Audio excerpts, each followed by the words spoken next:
Do not seek to follow in the footsteps of the masters. Seek what they sought.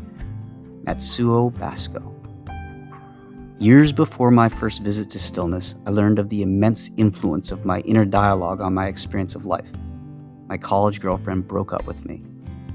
"I just don't love you anymore," she sobbed after years of being together in young, unequivocal love. For me, a more painful sentence didn't exist. That moment and the subsequent breakup would impact me profoundly for years. Hearing those words crushed me, in a sentence undoing everything I thought I knew to be reliable and true in my life. For the first months afterward, I could barely function. I woke each morning to a pain in my stomach that reminded me of my loss. Feeling it, I quickly remembered why I was in pain, and on cue, the pain expanded to my chest as well. It became harder and harder to breathe throughout the day. I needed help. I'd never been to a therapist before. My family believed in dealing with problems ourselves. But as so often leads to change, my desperation was now trumping old beliefs.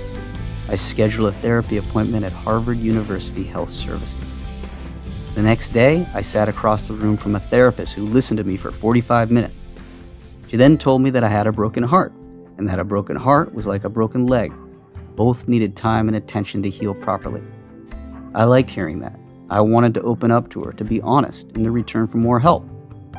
When my session ended, though, the therapist told me that she didn't have open time to see me again for 2 more weeks. The idea of 2 weeks, at that moment, felt like an eternity to me. I didn't know how to ask for more help, though, so I just said okay, knowing I would never return. Feeling desperate after my 45-minute reprieve, I walked back through the streets of Cambridge toward my dorm room, my head in dark clouds, unable to imagine my pain ever ending. I knew something needed to change, but I didn't know how. At that moment, I was passing by a big, beautiful house that I walk by every day. This time, though, I saw the sign outside I'd never noticed before. Meditation classes. I didn't know what meditation was, but my desire for relief from my pain, or even a brief distraction from it, led me to open the door and step inside. I stood alone in a silent foyer, simply decorated. A spiral staircase led up to the right.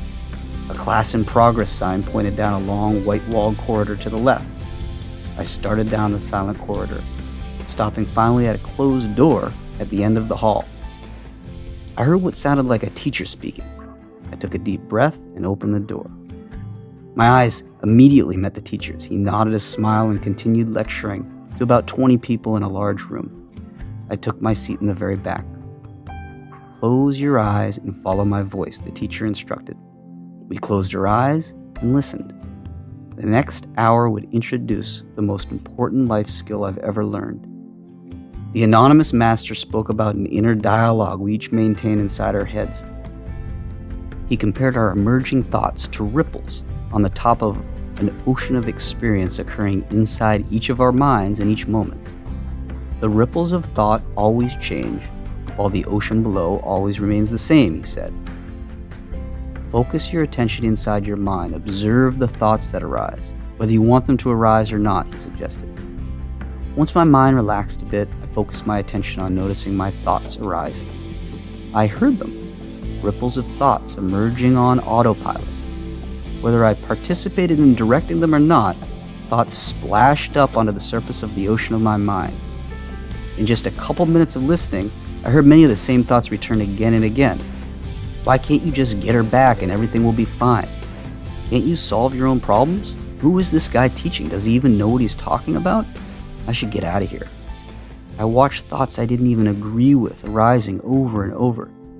A story about how dumb I must be for sitting there listening to a random guy began to form in my mind, an inner movie. My thoughts begged me to get up and leave. Startled in that moment by the realization that I was begging myself to do something, my eyes opened.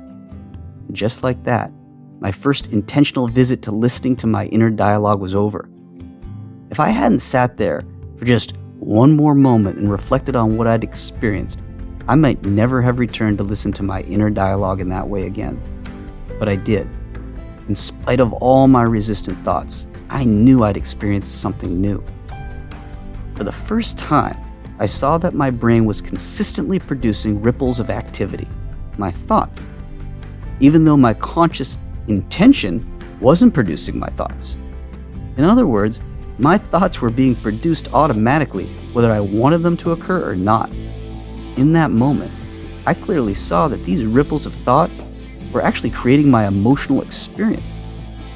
It wasn't reality that was making me feel miserable. It was patterns of thinking that I was producing that I wasn't even aware I was producing. It would be 7 years from that experience before my first visit to stillness. It would be another 7 years before I fully understood scientifically how to navigate through my inner dialogue to visit stillness at will. But that day, I knew that if my inner dialogue was determining my life experience, I wanted to know exactly what these ripples of activity, these thoughts that my inner dialogue was habitually producing in me, I wanted to know what they were. I walked out of the classroom sensing a flicker of hope. The journey into my inner world had begun.